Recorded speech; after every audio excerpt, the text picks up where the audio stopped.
Apakah perombakan ini memang diperuntukkan supaya NTT menjadi lebih baik, atau jangan-jangan perombakan ini ada hubungannya ke pilkada yang sebentar lagi akan digelar? Ya, itu dinilai secara objektif ataukah ada orang yang di belakangnya Bapak PJ kita?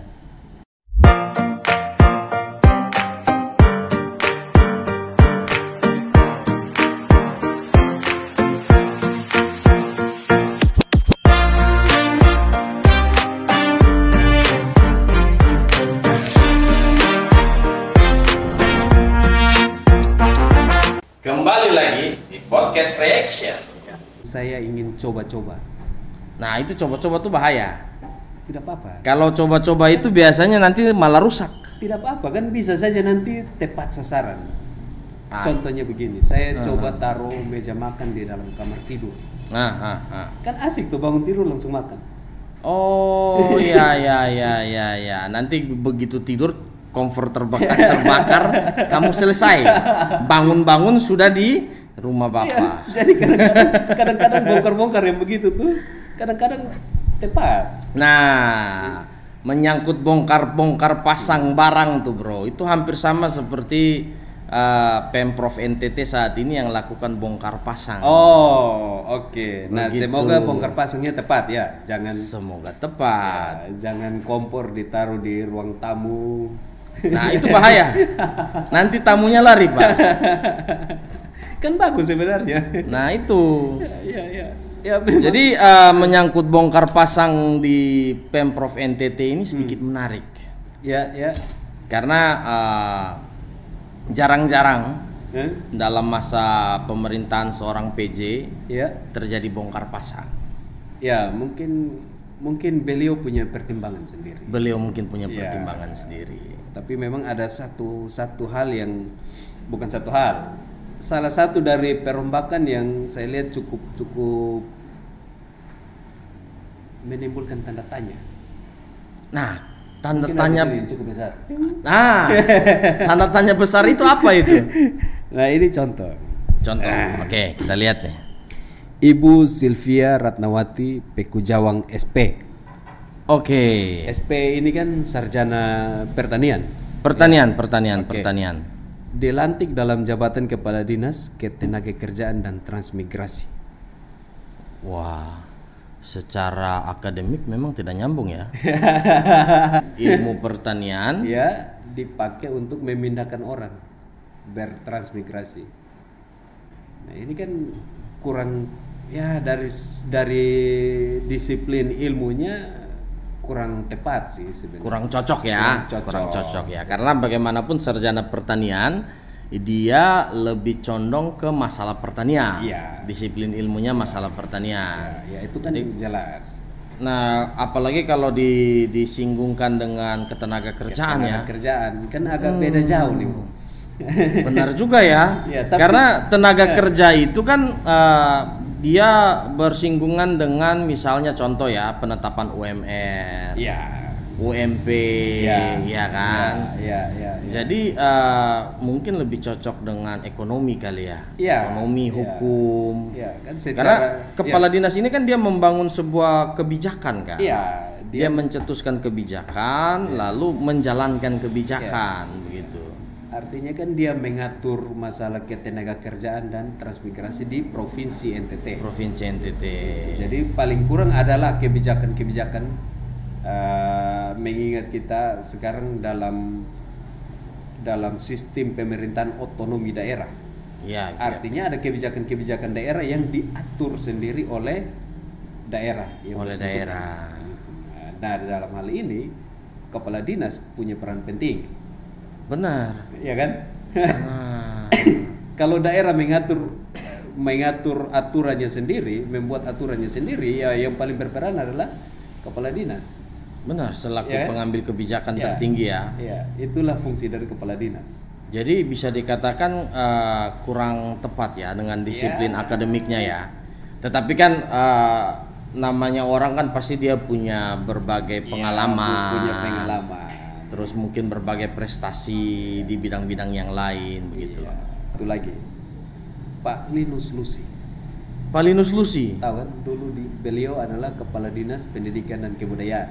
Ya, setahu saya memang beliau Kepala Dinas Pendidikan semenjak zamannya Pak Victor ya. Ya, sekarang. Nah, Pak Linus ini kan kalau tidak salah sarjana pendidikan dan master pendidikan. Iya, kan? makanya dia jadi kadis pendidikan. Ya. Tepat kan? Tepat. Dari disiplin ilmunya tepat ya. Sekarang dia jadi staf ahli gubernur bidang ekonomi dan pembangunan. Waduh. Berarti tidak pas juga itu. Jauh kan? Karena berbicara seseorang yang disiplin ilmunya dari S1 sampai S2-nya bidang pendidikan, terus dikoneksikan dengan ekonomi apalagi pembangunan, jelas memang tidak sesuai sih. Jauh ya. Secara akademik ya, secara akademik ya. Nah, kalau dilihat dari jabatan staf ahli, berarti sebelum gubernur ini membuat keputusan, membuat kebijakan, maka pasti kan staf ahli ini dikumpulkan, kasih pendapat. Pak Linus kasih pendapat terkait ekonomi dan pembangunan di NTT. Wah, ribet juga ya.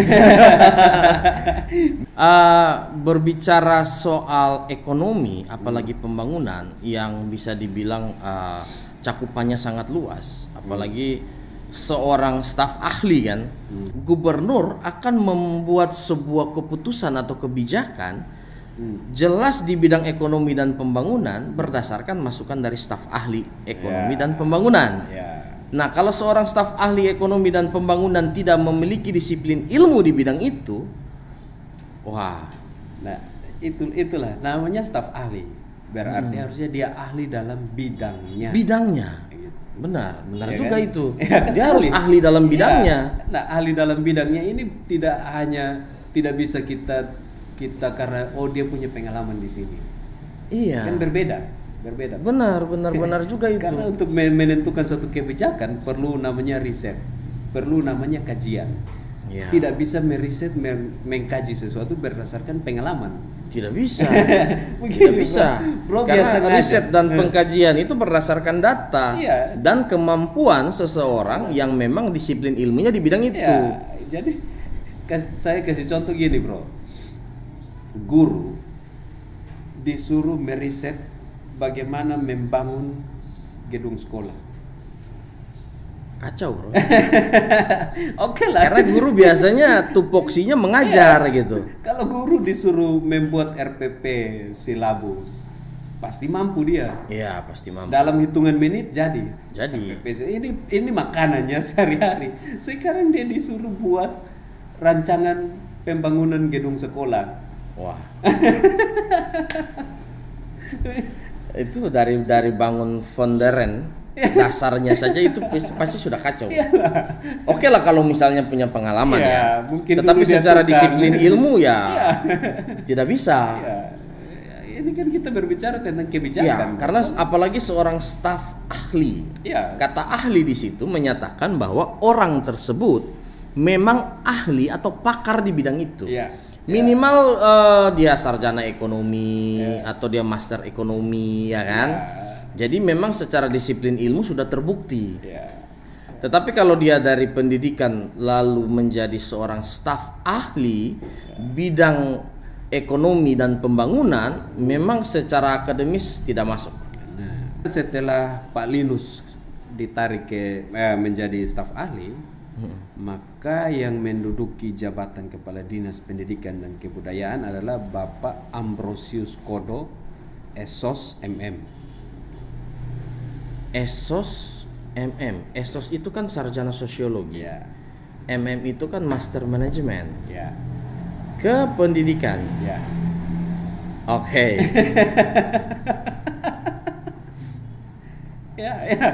Gimana, bro? Oke. Disclaimer ya, teman-teman ya. Kita tidak sedang membahas soal kemampuan seseorang di luar akademiknya ya.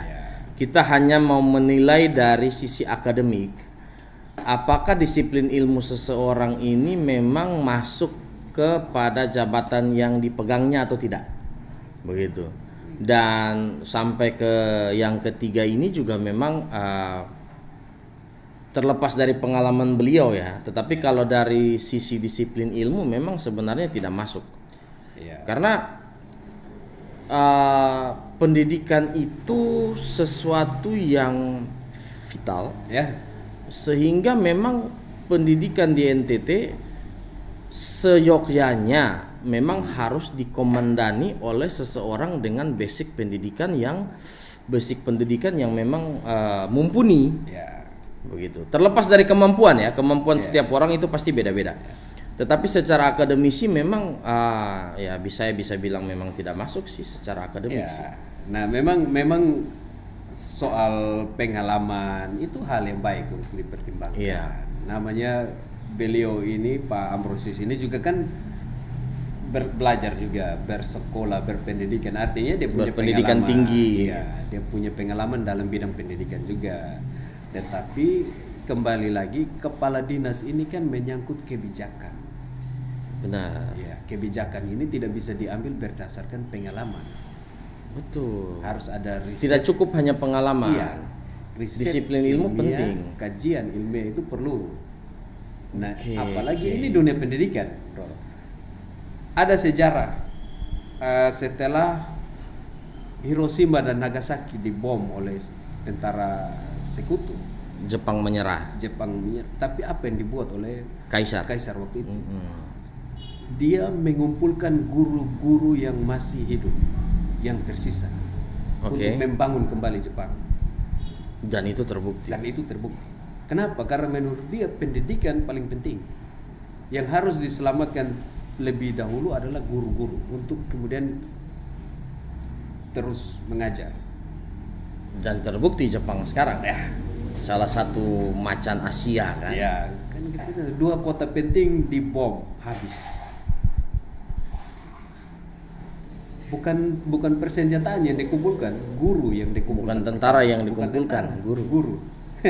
Itu menunjukkan bagaimana pentingnya pendidikan Ya. yang dipimpin oleh orang-orang yang tepat. Kan Kaisar di saat itu tidak mengumpulkan tentara untuk mengajar. Iya. Ya kan? Kaisar saat itu tidak mengumpulkan seorang ekonom atau seorang